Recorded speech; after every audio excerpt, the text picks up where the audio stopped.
aquele papo que eu escuto muitas vezes do pessoal, né, os bolsonaristas, falam, você é muito legal, mas sai do MBL, ou ontem que saiu um monte de matéria que eu filhei na missão, tipo, nossa, tomou a decisão errada, essas pessoas não entendem que a minha melhor parte é ser do MBL.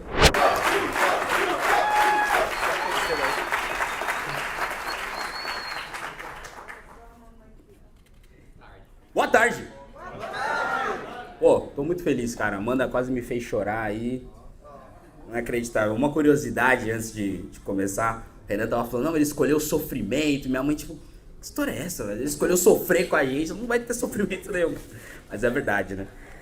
Gente, gente, tô muito feliz de estar aqui hoje. Muito feliz mesmo. Levemente emocionado. Vou tentar me segurar nas coisas que eu quero falar aqui hoje. Você vai ficando velho, você vai ficando chorão, pelo jeito que eu tô... Que é alguma coisa que eu tenho percebendo.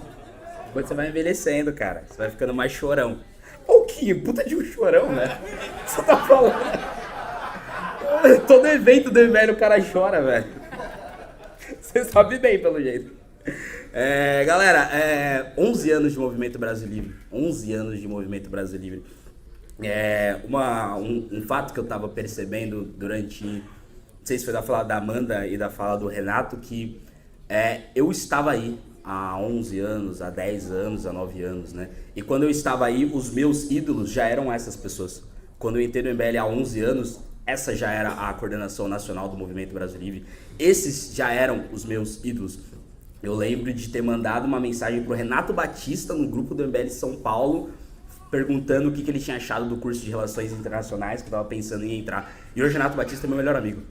Eu lembro de ter mandado uma DM pro Renan Santos no Instagram, que era Renan Wake, Instagram dele, alguma coisa assim. Falando, pô, muito legal esse movimento, etc. O Renan tinha, tipo, 3 publicações. Muito legal esse movimento, etc. Depois ele me passou um e-mail do MBL, a partir disso eu fui entrar, né, no movimento, né? O Cauê, o meu chefe de gabinete, Cauê Del Valle, que o Renan mencionou, eu lembro de seguir ele no Instagram, e hoje ele é meu chefe de gabinete. Ou seja, aquele papo que eu escuto muitas vezes do pessoal, né, os bolsonaristas, falam, você é muito legal, mas sai do MBL, ou ontem que saiu um monte de matéria que eu filhei na missão, tipo, nossa, tomou a decisão errada, essas pessoas não entendem que a minha melhor parte é ser do MBL. Não é que existe o Guto Zacarias e tem a parte ruim que ele é do MBL. Não, as coisas boas da minha figura política é por conta do MBL, é por conta dos ídolos que eu tive desde cedo, que foram as pessoas do movimento Brasil Livre, a quem evidentemente eu agradeço. Bom, muito emocionante estar aqui hoje, representar vocês. Nesses 11 anos nós passamos por muita coisa. Eu lembro que uma vez o Renan, né, ele teve a brilhante ideia de fazer um ato, quando eu já era coordenador do MBL na cidade de São Paulo, de fazer um ato do velório do PT na USP. Aí a gente encomendou um caixão gigantesco. A gente entrou, eu e mais uns militantes do MBL em São Paulo, alguns estão aqui ainda. A gente entrou na USP, na Sanfran, cara, fazendo um velório, tocando aquela música. Lembra que tinha uma música que ficavam uns caras negros carregando um caixão e aquela musiquinha? E aí a gente entrou na USP tocando isso. E, tipo, o Renan tinha achado o máximo.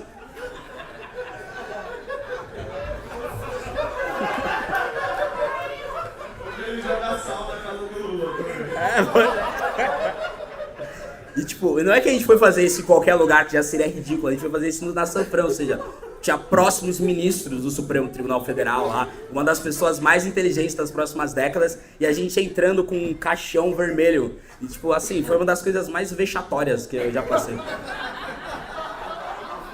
Olha que, cara, deve ter, mas eu não quero que ninguém ache.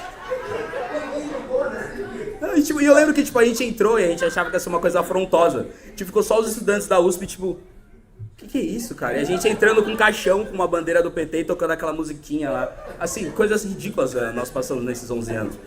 Teve o fato também uma vez o Facebook derrubou várias contas do MBL e a gente teve a brilhante ideia de acampar no Facebook e ficar dormindo na porta do Facebook até o Facebook devolver as páginas. E a gente ficou dormindo lá uns 3, 4 dias na porta do Facebook mesmo. E o Facebook nunca devolveu as páginas. Não adiantou de nada. Até hoje tem página. E não derrubar. Me fizeram dormir 4 dias na porta do Facebook a troco de nada. E, por exemplo, eu não tive página derrubada. Então eu fui lá dormir pelas páginas, inclusive de gente que já traiu o MBL hoje, né? Aliás, né? O meu primeiro ato como como militante do Movimento Brasil Livre, antes de ser coordenador municipal do MBL, foi em Jundiaí, um ato em defesa da escola sem partido, que a gente sequer defende mais hoje em dia, onde a gente ficou tomando cusparada de sindicatos dos professores, isso faz 11 anos. Então quando as pessoas falam, sai da MBL, eu falo, cara, as pessoas não entendem que existe todo um passado, existe toda uma idolatria, né? E a minha melhor versão é ser do MBL. Depois disso, evidentemente, eu me tornei estagiário do Arthur Duval, estagiário, depois me tornei assessor da Assembleia Legislativa, que hoje, com muito orgulho, eu tenho uma honra de ser o primeiro líder do Partido Missão na Assembleia Legislativa, depois de tudo isso. Então quando você olha pro passado e nota que aquele cara que estava entrando na Sanfran, com o caixão do PT, se tornou o primeiro líder do Partido Missão aqui na Assembleia Legislativa, me dá muito orgulho, muito orgulho. E, evidentemente, eu quero muito que vocês tenham essa noção de que... Por favor, deputado, diga até aqui. Eu vi que o Pedro está aqui atrás. Você acha ridículo você ter entrado no caixão e a gente levou um falo no Rolls Royce até a Petrobras, chegou um pênis gigante na porta da Petrobras em 2014. Você acha que o caixão não usa?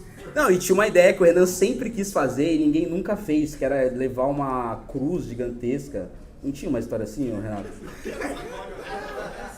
Que era ir carregando uma cruz, saindo da Cracolândia até...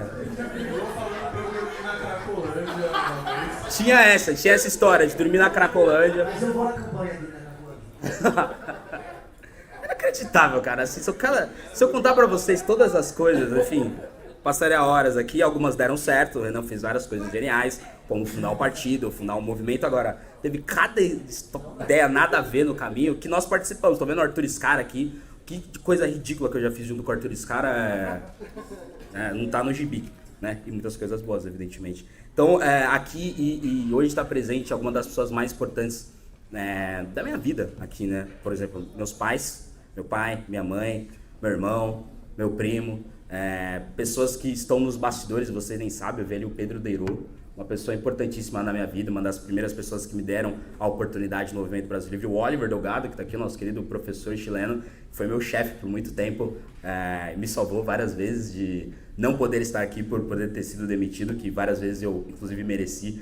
E esses caras, me seguraram hoje, eu espero poder estar honrando a oportunidade que o Oliver e que o Arthur me deram desde o começo de poder representar vocês. E me tornei deputado estadual representando vocês aqui na Assembleia Legislativa com 152 mil votos, né? E aqui a gente cumpriu boa parte das campanhas. Eu não quero ficar falando muito de mandato, que a gente já fez nesse mesmo auditório um evento de prestação de campanhas, mas diferente do que fala um certo youtuber, eu continuo sendo o deputado mais econômico aqui da Assembleia Legislativa, continuo sendo mais produtivo, o que mais participa de diferentes parlamentares, o que mais participa de comissões, o que mais participa de CPIs, o que mais aprovou projetos, o deputado que mais destinou emenda parlamentar para educação, o deputado que mais destinou emenda parlamentar para segurança, né? Semana passada viralizou um vídeo meu na Avenida Paulista, que as feministas vieram para cima de mim, me bateram, etc. Só que o grande fato que nós fizemos na semana foi ter destinado a maior emenda parlamentar da história da Rota.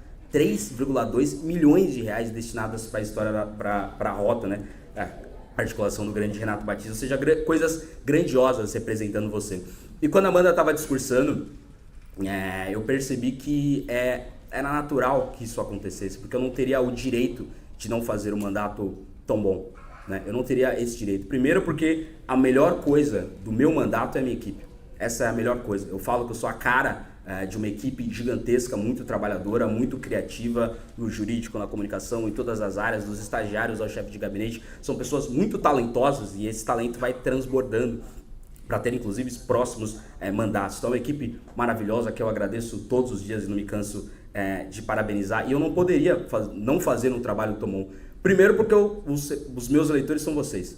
Eu sei muito bem, até por já estar aí, eu sei muito bem o quanto vocês cobram os representantes do Movimento Brasil Livre. Segundo, que a ideia, a proposta é muito alta, porque a gente é amparado no mandato do Kim Kataguiri, que é simplesmente o melhor parlamentar desde a redemocratização, talvez um dos melhores parlamentares, antes até da redemocratização brasileira, da história da política brasileira, é um cara sensacional. Então, e também com esses ídolos maravilhosos, com essa história gigantesca que o MBL sempre fez, não fazer um mandato bom seria bizarro.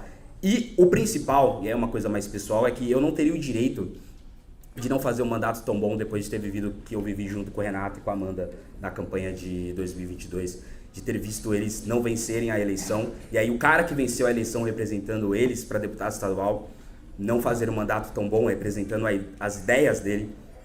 Então eu tinha a obrigação de fazer um mandato bom por vocês, pela história do MBL e sobretudo pro Renato e pra Amanda. Eu não teria... Desculpa.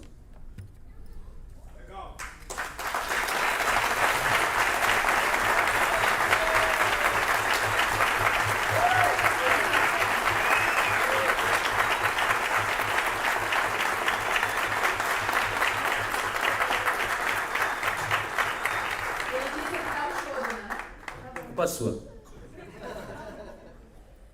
Então eu não teria esse direito, e hoje ser o primeiro líder da missão aqui na Assembleia Legislativa é uma coisa que me dá muito orgulho, muito orgulho. Eu não vou citar o nome do parlamentar, que é um deputado que eu até gosto, mas é um deputado genérico, de um partido genérico, de ideias genéricas.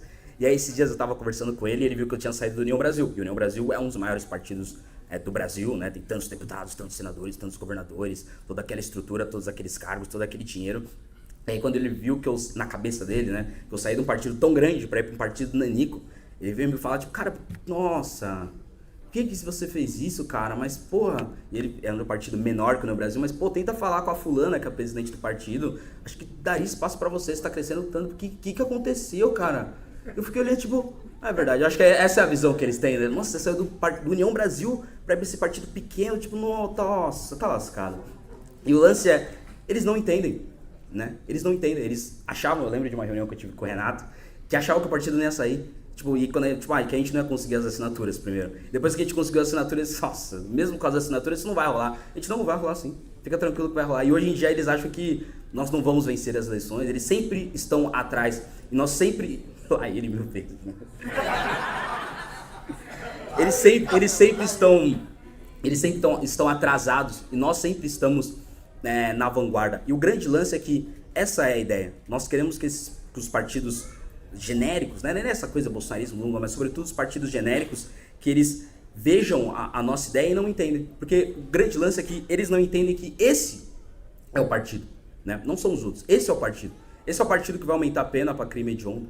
Esse é o partido que vai legalizar a prisão perpétua. Esse é o partido que vai legalizar a pena de morte. Esse é o partido que vai instituir o direito penal do inimigo. Esse é o partido que vai tornar PCC, Comando Vermelho, TCP, ADA como grupos terroristas. Esse é o partido. Essa é a geração que vai mudar o Brasil. E essa é a missão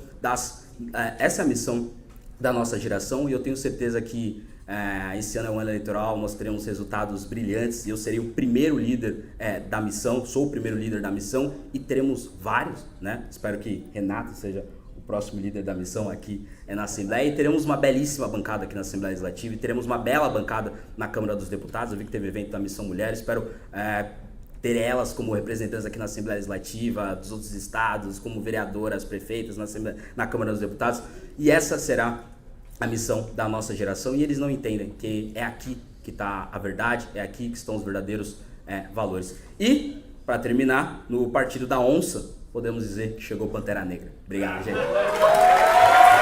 Fala, meus queridos, aqui quem fala é o Alan do canal Inevitável Cortes, e no meu segundo mês postando cortes aqui no YouTube de figuras do Partido Missão e do MBL, eu faturei cerca de 25 mil reais ou um pouquinho mais de 4 mil dólares. E se você tem interesse em estar criando seu próprio canal de cortes, eu preparei um treinamento 100% focado, mostrando o passo a passo para você estar conseguindo fazer seus cortes de figuras do Partido Missão e do MBL. Para acessar o treinamento é só clicar no primeiro link da descrição ou ler o QR Code que está aparecendo aqui no meio da tela agora. E se você gostou desse vídeo, não se esqueça de deixar o like e se inscrever no canal. Te vejo no próximo vídeo.